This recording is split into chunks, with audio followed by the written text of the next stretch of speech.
Hello everyone, welcome to Small Model Car. Today we have got a custom 66 Tornado. This casting is by Hotwheels, new for 2026, part of their main line. So let's open it up and see how does it look. So here's the custom 66 Tornado out of its box.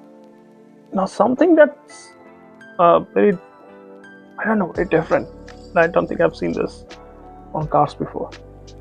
This one doesn't have any door cut lines.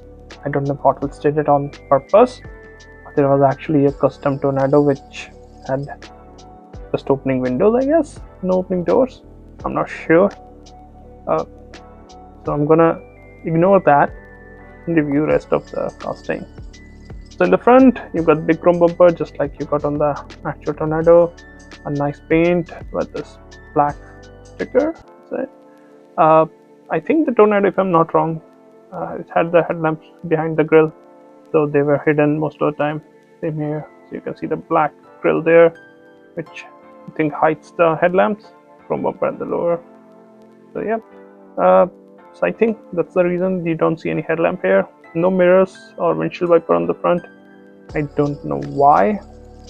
Like, it's a new casting, should have at least something, I guess. Talked about the no cut lines for the doors, so I'm surprised if it's a mistake or if they actually did it for a reason. Wheels we have seen on so many different Hot Wheels throughout those years. Classic 5-spoke, different size wheels. Wheel arches are slightly flared, you can see. It's a coupe. Looks nice. Chrome bit continues at the lower part too. Rear, again, I think the tail lamp is this chrome part. I'm not sure, I've never seen one in real life.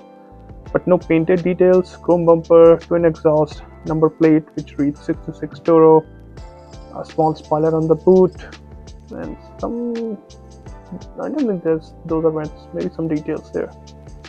Passenger side looks almost identical. Interior is finished in white. This plastic base with chrome finish. I'm a bit baffled about the cut lines. Doesn't sit well with me. I don't know. So overall, I think it's a decent casting, but I will. If you have got one, or if you know about any custom Tornadoes that don't have these door cut lines, please let me know. Apart from that, I think it could have used, like, Hot Wheels could have done a better job here, I think, with some details. But it's very plain, very simple midland casting, and I think it can use some more details, which would have made it look even better. Well, those are my thoughts. Thanks for watching. Have a good day.